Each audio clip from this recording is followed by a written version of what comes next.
Greetings, traveler. I'm Mr. P, and I'm here today to talk to you about role-playing games. This is a video for both kids and parents. We'll all be discussing wonderful world of RPGs. I'm a big fan. I know that a lot of the kids at Courtyard are big fans, so let's talk about them. I'm going to talk about what role-playing games are, why I think they're good, what you need to play, and then some recommendations for some titles to enjoy. So, what are role-playing games? Well, RPGs are like playing pretend or using your imagination, but they have a set of rules. One player in particular will act as the game master, or in the case of Dungeons and Dragons, which we'll talk about, the dungeon master. This player is like the video game designer. They control all the characters that aren't being controlled by the other players, the non-player characters. They control the monsters. They control how much treasure is divvied up and when the adventure stops and ends and the world overall. Only other thing that's different from just playing pretend is that role-playing games use dice to decide the success or failure of certain tasks. Some role-playing games like Dungeons and Dragons require polyhedral dice, where you have things like 20-sided dice, like these ones over here.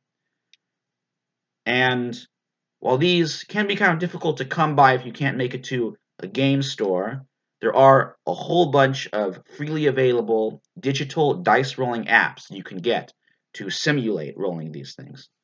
You can even ask Siri or Alexa to roll these dice, I believe.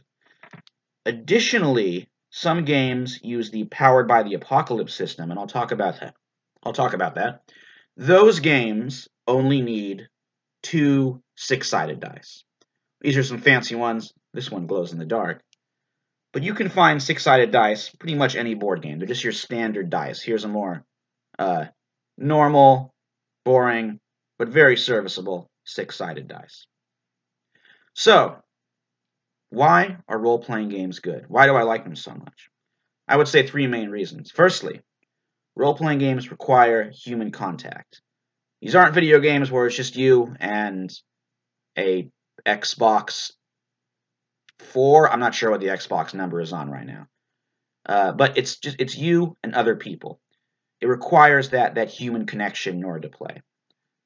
I like them because they inspire cooperation. These are team games. Unlike board games where you're playing against everybody and you end up feuding over who gets the hotel in Boardwalk Place. If you're playing Monopoly, in role-playing games, everybody is in the same team working together for the same goal. And it rewards teamwork, helping each other out, offering that heal, that support in a time of need, which is very important. I feel it's a little bit more fun. And third reason I like them is because they require imagination. The rules that you'll get for role-playing games are more like guidelines. If you want to create your own rules or change things around, you're not going to get in trouble, and the game will still work. So many times I've been in Courtyard, and a student will come up to me and say, Mr. P, I have this idea for an adventure, or Mr. P, I have this idea for this cool magical item. Can I get this for my character? And I can always say yes. That sort of creativity is the thing that I really value in role-playing games. So, what do you need to actually play these role-playing games? You'll need the rule books and the character sheets. These can be available physically, but 100% of the time they're available digitally as well. And I'll make note of that as I go through some of my recommendations. You're going to need other players. These could be people in person at your own house, or you can connect electronically and have your games done remotely. You could use Discord or Zoom, and there's other services like Roll20 or Fantasy Grounds that let you play games with people all over the world. Also, your game master, or if you are the game master, you might need some prep time. You might need to write out or create the adventure, plan it, before you actually start playing.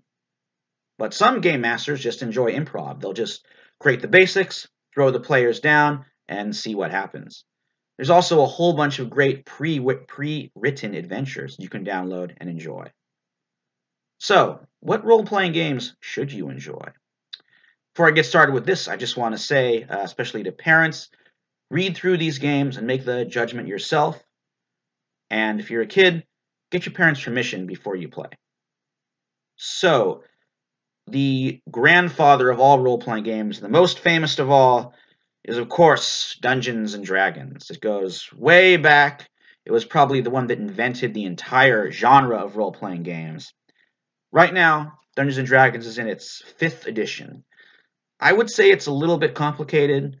There is a bit of a learning curve, and it does require some investment both in books, and once again, you need those beautiful polyhedral dice. Still, it's probably the most famous role-playing game, and it's a lot of fun. It's a high fantasy epic. You got elves, you got dragons, you got dwarves. Everybody enjoys that. I also want to recommend the website Dungeons and Dragons Beyond, or D&D Beyond, which they just created for Dungeons and Dragons. It lets you make D&D characters very easily. Another game I gotta recommend is Pugmire.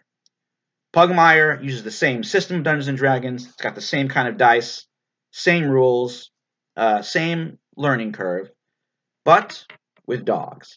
Instead of elves and dragons and so on, you got adorable dogs. You can make characters based off your own dogs. It's a lot of fun. I would say I heavily recommend Pugmire, and right now, the publishers have put out the entire Pugmire rulebook for free as a digital download through DriveThruRPG. I'll try and put a link to that below. Definitely recommend. There's free character sheets to download, and you can fill them out online as well. There's also Monarchies of Mau, which is sort of the expansion, the spin-off, which is like Pugmire, but with cats. That one's a lot of fun. Currently not available for free, but it is fairly inexpensive for a digital download. So, the other kind of genre of role-playing games that I enjoy are those that fall under the Powered by the Apocalypse. Those games, like I mentioned earlier, only need 2 d6s. The rules for those are a lot simpler. Basically, you'll have a small number of stats. You roll these 2 dice, you add them up, and that decides if you succeed, if you fail, or if there's something in the middle. They're a bit more rules light, a lot easier to play and understand than Dungeons and Dragons and Pugmire, and they're a lot of fun. They're called Powered by the Apocalypse because the first game in the series that created this whole genre is called Apocalypse World. This is not an appropriate game for kids, so don't go looking for Apocalypse World. 2 that I would recommend, though, that I feel are pretty appropriate, but again, you can make that judgment yourself if these games are okay for your family. The first one is Masks. This is a exciting superhero game. You're playing teen superheroes like those who would be in, not the Justice League. You should ask Miss Heather about this. She's the expert. The Teen Titans. That's what I'm looking for. And it's got character playbooks and basic moves, all available for free at the website of the company that makes those games, Magpie Games. Very much recommended. You can, I'm sure, like everybody likes to enjoy. Everybody enjoys creating their own superheroes, and Masks, great opportunity to do that. Another Powered by the Apocalypse game I would recommend is Root. This is a game of woodland critters inspired by Redwall and the Mouse Guard comic books, where you're little mice and hedgehogs and squirrels with like chainmail and swords and crossbows and that kind of thing. It is also available for free through DriveThruRPG.com, and I will try and post links to these below. So, those are some role-playing games that I greatly recommend. We also talked about why I enjoy role-playing games, what they are, and what you need to make role-playing games happen. So, you have any questions about this or some recommendations for me? I know there's a whole bunch of other recommendations out there on the internet if you want to search around. There's loads of videos of people giving excellent Game Master tips. But if you want to talk to me about some of your own or ask me for advice, I would say shoot me an email, mpanish@courtyard.org. I would be happy to hear from you. And because this is a YouTube video, I gotta say it. Please be sure to hit that like button, ding that subscriber bell if it's available, and I will see you next time. Thanks and farewell.